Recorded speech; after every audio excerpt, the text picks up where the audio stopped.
Oi, pessoal. Bom dia, boa tarde, boa noite. Não sei que horas vocês assistirão a aula, mas espero que assistam e reassistam, independente do horário. Bom, na última aula nós vimos as evoluções inglesas, não é? A Revolução Puritana, a Revolução Gloriosa e a Revolução Industrial. E vimos como a Europa passou por uma série de transformações, tanto na política, quanto na economia, quanto administrativa, quanto na própria sociedade. Hoje a gente vai estudar as ideologias que permearam a sociedade nesse momento e contribuíram para essa série de transformações. A gente está falando aqui do Iluminismo. É isso que vamos estudar agora nesse capítulo. Bom, em relação ao Iluminismo, a gente tem que entender primeiro o contexto. Durante o antigo regime, os governos absolutistas intervieram intensamente nas atividades econômicas de seus estados. A criação de companhias de comércio, a exploração colonial e a instituição de monopólios fizeram parte das preocupações dos reis e dos governos. Esses estabeleceram à época práticas e políticas econômicas que ficaram conhecidas como mercantilismo. Entre os séculos XVI e XVII, o comércio e as manufaturas se desenvolveram em diversos países da Europa Ocidental. Nesses países, a economia rural passou por transformações também, ao mesmo tempo em que eram explorados os recursos econômicos das colônias das Américas, da África e da Ásia. Tudo isso se deu em ritmos diferentes e em sociedades diferentes. Mas, de modo geral, esse processo trouxe cada vez mais poder para a burguesia mercantil e financeira, que eram grandes comerciantes e banqueiros, principalmente na França e na Inglaterra. Adquirindo consciência de sua importância social e econômica, muitos burgueses passaram a defender politicamente seus interesses. Seu principal objetivo era se livrar da interferência do governo em seus negócios. Passaram então a criticar as monarquias absolutistas. No século XVII, alguns pensadores já criticavam a falta de liberdade política e econômica na Inglaterra. Um desses pensadores foi John Locke, que em certa medida defendia a tolerância religiosa e a liberdade política. Locke condenava o absolutismo monárquico e propunha uma forma de governo que submetesse o próprio rei às leis do país. Por isso, John Locke apoiou a Revolução Gloriosa, que a gente estudou no capítulo anterior, como eu já falei. O liberalismo, ou pensamento liberal, fazia parte de um conjunto de ideias em defesa da liberdade dos indivíduos na sociedade. Liberdade em termos políticos, religiosos e econômicos. Na França do século XVIII, esse conjunto de ideias ficou conhecido como Iluminismo, também chamado de Ilustração ou Filosofia das Luzes. A palavra iluminismo se originou de luz, em referência à razão, que é a capacidade dos seres humanos para conhecer, compreender e julgar. Embora houvesse diferenças entre os intelectuais iluministas, eles tinham em comum a confiança na razão. Para os iluministas, as pessoas eram dotadas de racionalidade e, por isso, seriam capazes de fazer críticas sociais e de repensar também a relação dos seres humanos, tanto uns com os outros, como com a natureza. Alguns filósofos e juristas iluministas se preocupavam também com questões políticas, sociais e religiosas. Outros eram economistas, que procuravam entender as causas de riquezas, das nações, das grandes nações. De modo geral, esses pensadores defendiam a liberdade de expressão, a criação de mais escolas, a igualdade jurídica, a divisão de poderes dentro do Estado e a formação de governos representativos. Acreditavam que tudo isso seria essencial para construir uma sociedade mais livre e justa. Os intelectuais liberais acreditavam que o chamado antigo regime precisava ser combatido em vários aspectos. O absolutismo monárquico era um deles, pois mantinha os privilégios da nobreza e cerceava os ideais e práticas dos burgueses. Outro aspecto a ser combatido era o mercantilismo, fundamentado na intervenção do Estado na economia, por meio do controle da iniciativa privada. Os grupos que combatiam o antigo regime também se voltavam contra o poder da Igreja Católica, que, na opinião daqueles intelectuais, pretendia controlar as ideias e as crenças das pessoas. Em outras palavras, as autoridades católicas não permitiam a liberdade de pensamento e de religião. Segundo o pensamento liberal, só com a autonomia da razão se poderia estimular o avanço da ciência e da técnica aplicada ao cotidiano, criando, por exemplo, novos meios de transporte, de comunicação e de tratamento médico. A seguir aqui agora, a gente vai ver o exemplo de alguns filósofos iluministas que se destacaram nesse período, começando pelo Barão de Montesquieu, ou somente Montesquieu, né, como ele é conhecido, que escreveu, entre outras obras, As Cartas Persas, que é um livro de 1721, que é um livro de ficção em que 2 persas visitam Paris e criticam o poder da Igreja e do Estado na França. Anos mais tarde, Montesquieu publicou O Espírito das Leis, obra em que elogia as leis e a monarquia constitucional inglesa. Nesse livro, Montesquieu defende também a separação dos poderes do Estado, que durante o antigo regime estavam concentrados na pessoa do rei. Pela sua proposta, esses poderes seriam subdivididos em 3: legislativo, executivo e judiciário. Dessa forma, pretendia evitar abusos dos governantes e proteger a liberdade individual. E a gente vê que essa divisão dos poderes, dada por Montesquieu, vigora em vários países até hoje, inclusive no Brasil, né? Em segundo, outro filósofo bastante conhecido desse momento é Voltaire, né, que foi um dos mais destacados escritores e pensadores iluministas. Ele criticou o clero católico, a intolerância religiosa e a prepotência dos poderosos. Como Montesquieu, ele também admirava as soluções políticas concebidas pelos ingleses após a Revolução Gloriosa. Para Voltaire, os monarcas deveriam respeitar as liberdades individuais. O soberano tinha de ser esclarecido, se guiar pela razão, agir com o auxílio dos pensadores ilustrados. Há uma frase célebre de Voltaire que expressa sua defesa da liberdade de pensamento, que é a seguinte: posso não concordar com nenhuma das palavras que você diz, mas defenderei até a morte seu direito de dizê-las. Em terceiro, melhor dizendo, vêm 2 filósofos que escreveram a enciclopédia, que são Diderot e D'Alembert.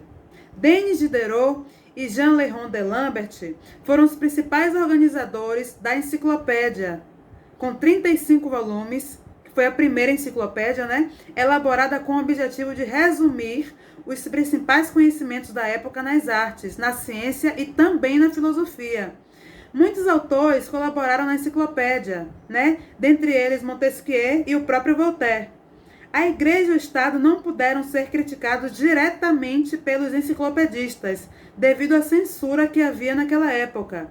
A reação conservadora levou muitos enciclopedistas ao exílio ou à prisão, e a enciclopédia foi incluída no Index, que era uma relação de livros proibidos pela Inquisição. Apesar de tudo, a obra teve grande influência no modo burguês de pensar a política. Em linhas gerais, os autores da enciclopédia defendiam o racionalismo em oposição à fé nos dogmas religiosos, a independência do Estado em relação à Igreja e a confiança no progresso humano por meio das realizações científicas. Agora vamos falar um pouco de Rousseau, né? Que é considerado o mais radical dos pensadores iluministas. Jean-Jacques Rousseau nasceu em Genebra, na Suíça. Em 1742, ele se mudou para a França, onde escreveu suas obras. Entre elas estava o Contrato Social, na qual Rousseau afirmava que o soberano deveria conduzir o Estado segundo a vontade da maioria do povo. Somente assim haveria uma sociedade mais igualitária. Em outra obra, Discurso sobre a origem e os fundamentos da desigualdade entre os homens, Rousseau celebrou as qualidades da vida natural e atacou, a avareza e os vícios da sociedade europeia. Elogiou a liberdade dos chamados selvagens, né, que eram os indígenas americanos, os quais, de acordo com ele, viviam sem falsidade e sem o artificialismo dos homens civilizados. Com isso, defendeu a ideia de que as pessoas nascem boas, mas a sociedade as corrompe. Os pensadores liberais se preocupavam também com assuntos ligados à economia, como a produção, o comércio e as finanças. Para eles, as pessoas deveriam ter liberdade para escolher o trabalho e exercer o comércio. Duas das principais correntes de pensamento são a fisiocracia e o liberalismo econômico. A gente vai falar aqui agora da fisiocracia, né? O termo fisiocracia significa poder da natureza. Um dos principais representantes dessa fisiocracia é François Quesnay. Para ele, o Estado não deveria interferir na vida econômica. Essa ideia foi sintetizada no lema dos fisiocratas, para se referir à produção econômica. Deixai fazer, deixai passar, né? E aí eu vou colocar para vocês aqui em francês no slide. Em sua obra Fisiocracia, ele sustentou que existia um poder natural agindo sobre as sociedades humanas, sendo inútil contrariá-lo. Desculpem, não queria sair. Contrariá-lo com leis, regulamentos ou sistemas. Para o fisiocrata, a agricultura e a mineração geravam as verdadeiras riquezas da nação. Em relação ao liberalismo econômico, muitos burgueses faziam crítica à nobreza e ao alto clero, né, que eram as classes mais altas do clero da Igreja Católica, que viviam às custas do Estado absolutista e da exploração dos camponeses. Esses burgueses propuseram mudanças nas atividades políticas e econômicas, que podemos sintetizar nos seguintes argumentos. Um país é verdadeiramente poderoso se for rico. Para enriquecer, um país precisa expandir suas atividades econômicas e, para expandir as atividades econômicas, o governo precisa garantir liberdade aos grupos privados. O conjunto dessas propostas ficou conhecido como liberalismo econômico, e seu principal representante foi o filósofo economista escocês Adam Smith, autor do Ensaio sobre a Riqueza das Nações. Nessa obra, ele exalta a essência, né, da economia e critica o mercantilismo. Para ele, a economia deveria ser dirigida pela lei da oferta e da procura. Ele também afirmava que o trabalho era a verdadeira fonte de riqueza das nações e deveria ser conduzido pela livre iniciativa de particulares, né, com a redução da intervenção do governo. O despotismo esclarecido surgiu na segunda metade do século XVIII, em alguns países na Europa Central, na Europa Oriental e na Europa Mediterrânea, onde vários monarcas e ministros do Estado tentaram conciliar os princípios iluministas com a manutenção do poder do absolutismo monárquico. Essa experiência política, né, foi chamada de absolutismo, ou de absolutismo ilustrado, ou de despotismo esclarecido. O despotismo esclarecido, como ficou mais conhecido, né, associou características do absolutismo e da ilustração, que era o iluminismo. Assim, os chamados déspotas mantiveram o poder centralizado no Estado, mas promoveram algumas mudanças, né, algumas reformas nos países que governavam. Com isso, eles alteraram parte da forma como exerciam poder. Alguns exemplos de déspotas aqui eu vou falar a seguir. Frederico II da Prússia, que é considerado o mais representativo dos déspotas, chegando a ser considerado como um modelo, né, como um filósofo por D'Alembert. Esse rei prussiano escreveu alguns textos filosóficos e também escreveu sobre as formas de governo. Mas a questão era saber se, além de escrever sobre filosofia, eles também eram capazes de praticar. A Prússia é hoje parte do território da Alemanha e ganhou importância política na Europa durante as guerras religiosas do século XVI, sendo reconhecida como reino no século XVIII. Sob influência dos pensadores iluministas como Voltaire, o rei prussiano Frederico II, né, mandou acabar com a tortura aos criminosos, determinou a construção de várias escolas e estimulou o desenvolvimento da agricultura. Outra representante desse despotismo é Catarina da Rússia, né? Catarina II, ela governou a Rússia entre 1762 e 1796, né? A Rússia do século XVIII era um império gigantesco, com territórios na Europa e na Ásia. Catarina trocava várias correspondências com vários filósofos, como Diderot, Voltaire e D'Alembert. Influenciada por eles, mandou construir escolas, hospitais e também promoveu várias reformas na capital São Petersburgo, além de modernizar a administração pública e tomar bens e terras da Igreja Ortodoxa. No entanto, ela manteve muitos aspectos do poder absolutista. As terras que tomou foram distribuídas aos seus protegidos e as leis russas garantiriam, os privilégios dos nobres. Então, ela cumpriu, ela fez algumas mudanças em parte. Outro representante do despotismo é José II da Áustria. Entre o século XVIII e o século XX, a família Habsburgo governou o império na Europa Central, com fronteiras e nomes que mudaram ao longo do tempo. Sua denominação mais conhecida é Império Austro-Húngaro. Ali viviam povos diferentes, submetidos ao poder dessa dinastia e que tentaram sua independência desde o final do século XVIII. José II foi um dos imperadores da família Habsburgo, que, sob influência ilustrada, confiscou terras e reduziu o poder da Igreja Católica.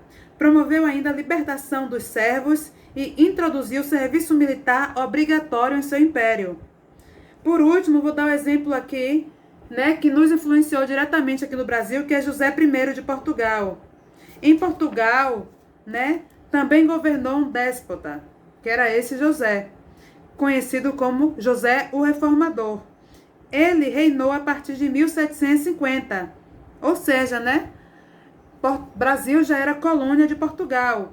Quando ele tomou essas medidas para modernizar a vida econômica de Portugal, ele determinou a criação de companhias de comércio, expulsou os jesuítas dos domínios portugueses e decretou uma reforma do ensino e reorganizou também o exército. Seu principal ministro foi o Marquês de Pombal, que a gente vai ver nos próximos capítulos aí mais à frente, que influenciou tanto no Brasil que criou algumas reformas e medidas políticas que ficaram conhecidas como reformas pombalinas. Mas isso a gente vai ver nos capítulos mais para frente, O Marquês de Pombal ficou responsável pela administração de Portugal e das colônias portuguesas. Daí vem a influência dele aqui no Brasil. Em 1755, Lisboa foi praticamente destruída por um terremoto e sua reconstrução se fez sob as ordens de Pombal. Apesar das reformas que realizaram, os déspotas não abandonaram suas posições conservadoras, que isso fique bem claro, Eles pretendiam manter a ordem social e política em seus respectivos países, as reformas inspiradas no iluminismo e destinavam-se a fortalecer o tipo de Estado em que eles governavam. Há também diversos outros filósofos que eu não citei aqui, como Erasmo de Roterdã, na Alemanha, e Thomas Moros, que tem o livro A Utopia aí, que é muito lida e usada como referência política até os dias de hoje. Eu vou pedir que vocês façam as atividades desse capítulo e a gente discute as possíveis dúvidas e faz a correção na próxima aula, tá bom? É isso, eu espero que vocês tenham gostado da aula, que tenha o assunto ficado esclarecido para vocês, Qualquer dúvida a gente tira na próxima aula. E é isso aí, espero que vocês tenham gostado do vídeo. Façam as atividades, como eu falei, pra gente corrigir. E a gente fica por aqui. Até a próxima, pessoal. Tchau, tchau.